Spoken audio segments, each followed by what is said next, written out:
Now our first funk loop is on page 25. We're going to take that 2-measure pattern we just learned. Remember, that sounded like this. 3 E and a 4 E and a. Slide up. That's our E9 chord. The next chord is going to be an A7 chord, but again, you're probably used to playing A7 down on the 2nd fret. Well, here's a funky way to play it. It's a much closer sound, much denser, and it's up at the 5th and 6th frets. So look at your chord diagram and at the tab. You'll see that your first finger is coming across the first 4 strings at the 5th fret, and then we're adding the 2nd finger on the 3rd string, 6th fret.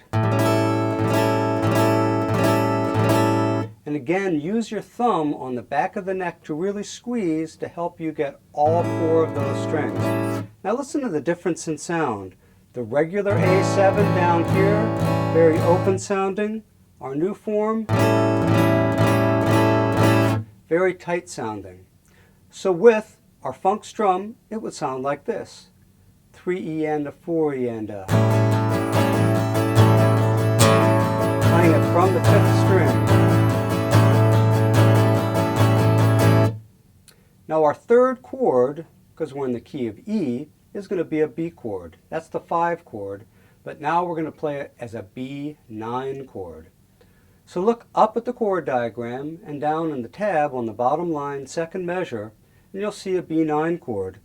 Well, it looks essentially like a B7 chord, but again we're going to add the 9th. And just like the E9 chord, our 3rd finger on the left hand is going to pick up the top 3 strings. And again, if it helps, use your pinky to pick up those strings so you get all 3 of them.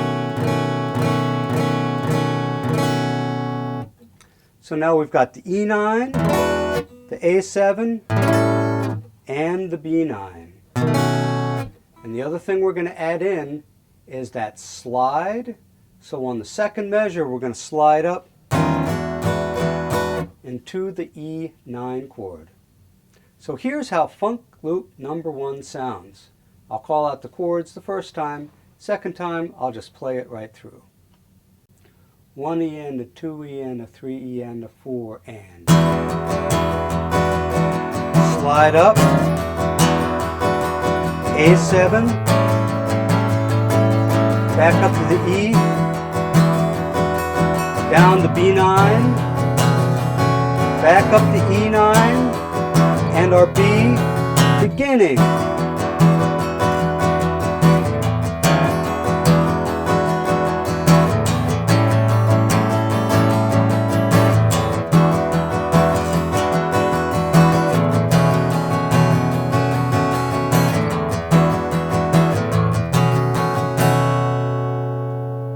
And just for fun, let me play it once more. I'm going to add in a little slap strum and a little finger muting by lifting up the fingers of the left hand a little bit and throwing some accents in there. You can see how fun this can be. 2, 3, 4.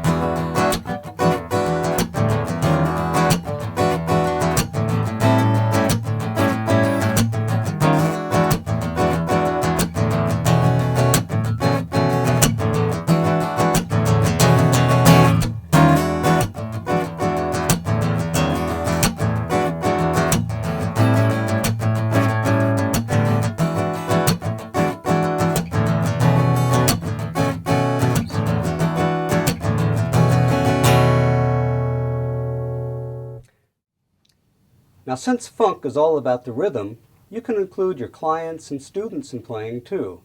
Now, you can play guitar and have them play simple, repetitive, rhythmic patterns on a variety of instruments, and they'll go together great with the guitar. Take your rhythm shaker. Well, if you just get that going on a 16th note,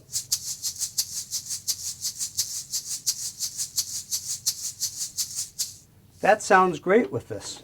Another thing that you could do would be take a simple 2-note pattern, maybe an E down to a D. Maybe one student has one E note and one D note on a xylophone or a bass bar and do 4 notes on each. Or you have 2 students, one plays the E, other plays the D, back and forth. Maybe one student just does 1 note, and these all start locking together to create a really nice funky sound.